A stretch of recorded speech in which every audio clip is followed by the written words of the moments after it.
Okay, so today me and my group mates would like to present a discussion on how to solve problems regarding evaporation and crystallization. But first, we now focus on evaporation. Evaporation obviously involves temperature, and this actually is the removal of vapor from a boiling liquid solution. Here, we present a problem which is about a water that is being evaporated by hot exhaust gases in an evaporator.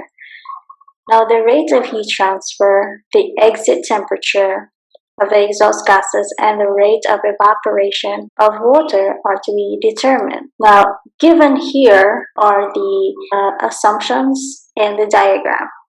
So here, it is assumed that the operating conditions are in steady state. The heat exchanger is well insulated so that heat transfer of hot fluid is equal with the cold fluid, and heat loss to the surroundings is neglected.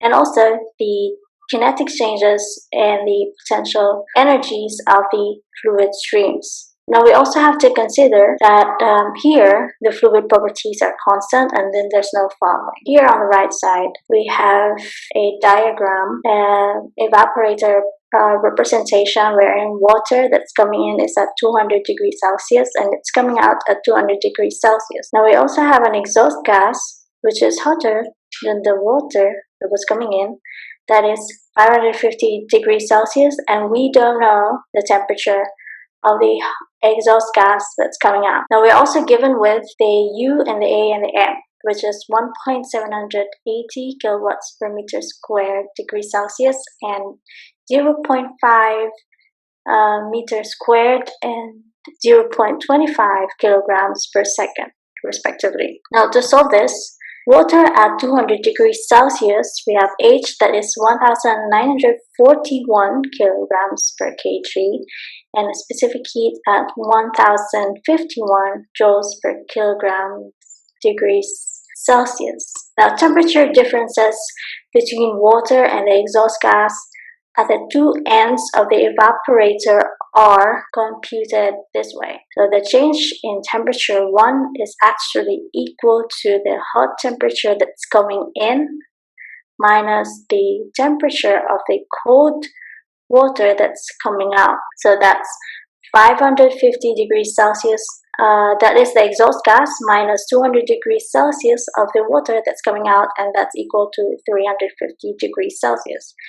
Now for the change in temperature 2, we have hot temperature that's coming out minus cold temperature that's coming in, but we don't know the temperature of the hot exhaust gas that's coming out, so that's remain as is, TH out minus 200 degrees Celsius. Now to manipulate the two equations, we get a change in temperature 1 minus change in temperature 2 divided by Ln quantity change in temperature 1 over change in temperature 2, and that is 350 minus hot temperature out minus 200 degrees Celsius over Ln 350 hot temperature out minus 200 degrees Celsius. Now we cannot solve that, so we have to consider the rate of the heat transfer. So given the formula of Q equals to UAT, that is 1.780 kilowatts per meter squared degrees Celsius multiplied by 0.5 meters squared multiplied by the quantity TLM here before we compute it, and then we just plug that in TLM on the equation. So that's 350 minus hot temperature out minus 200 degrees Celsius and divided by Ln 350 hot temperature out minus 200 degrees Celsius. Now, the rate of heat transfer can also be expressed as mass flow rate times heat capacity multiplied by the hot temperature in minus hot temperature out. That is the exhaust gas temperatures, and that's 0.25 kilograms per second, 1.051 kilojoules per kilograms degrees Celsius, and 550 degrees Celsius minus hot temperature out. We also have another equation for Q, which is the mass flow rate and the heat capacity of water. That's M water, the mass flow rate of water multiplied by 1941 kilojoules per kilograms. And to compute everything, all of the equations, we get Q that is equal to 88.85 kilojoules, and the temperature that's coming out, which is the exhaust gas, that's 211.8 degrees Celsius, and the mass flow rate of water is 0.0458 kilograms per second. Okay, now, next topic that we are going to solve here is all about crystallization. Crystallization is actually a process for the formulation of solid crystals from a uniform solution. Crystallization is also the chemical, solid, and liquid technique in which the heat transfer of solute from a liquid solution to a solid solution occurs. Now let's consider this problem. A Swenson-Walker crystallizer is used to produce magnesium sulfate crystals by cooling saturated solution of Epsom salt, which enters at 40 degrees Celsius. A cooling water enters at 18 degrees Celsius and leaves at 25 degrees Celsius.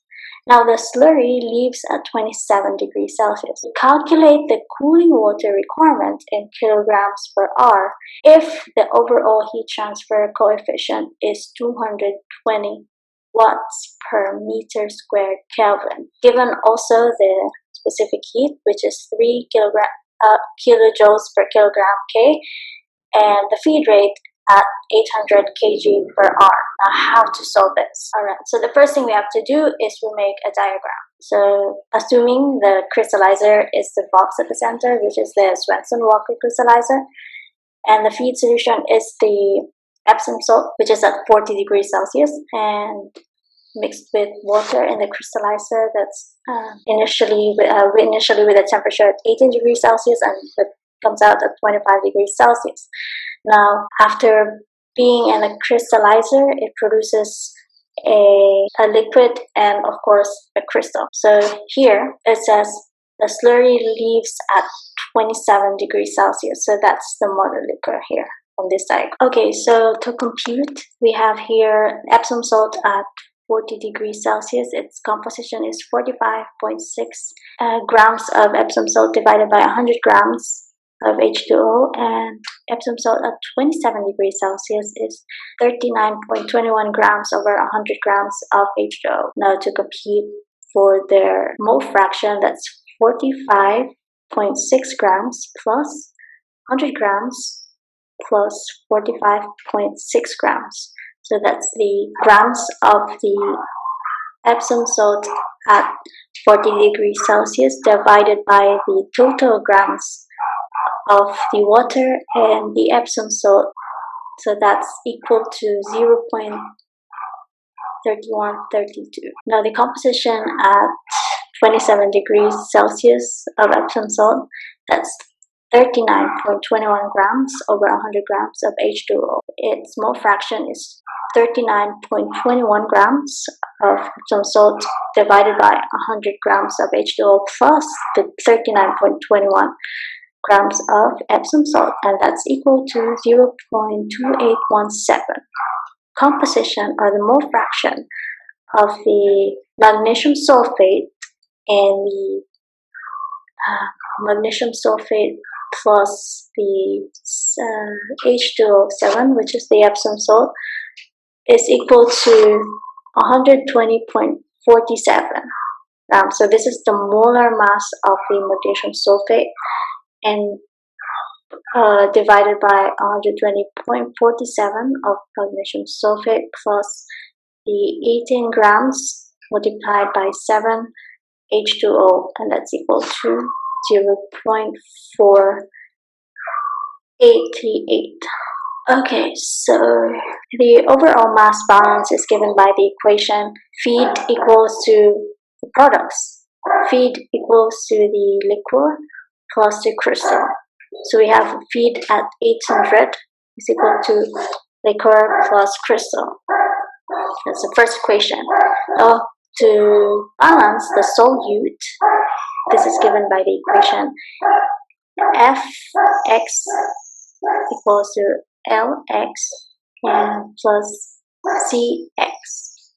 That's the mole fraction given by x. Right, so that's 800 multiplied by 0.3132, which was already computed previously, feed molar fraction, and which is equal to liquor, which we don't know the flow rate, and multiplied by the mole fraction at 0.2817 plus C, also we don't know that, multiplied by 0.488. Computing it simultaneously, plug it in your calculator, we get L is equal to 678.23, and then the C, which is 121.77. Heat of the solution of Epsom salt is equal to negative 3.18 kcal per mole. To compute for LC, we get 3,180 cal per mole multiplied by 4184 divided by the Epsom salt itself. So now we get 53,982.72 joules per kilogram. Then, finally, to compute the W, we have to use the equation W times specific heat times the quantity T2 minus T1, temperature 2 minus temperature 1 is equal to F feed times its specific heat and multiplied by the quantity temperature of the F minus temperature of the air. Now we get substituting the equivalent values for each of the quantities there, we get a W that is equal to 1,288.80 kilograms per hour of H2O, and that's the cooling requirement that was asked in the problem here. So that's it. That's the end of the presentation. Hope you learned something. Thank you.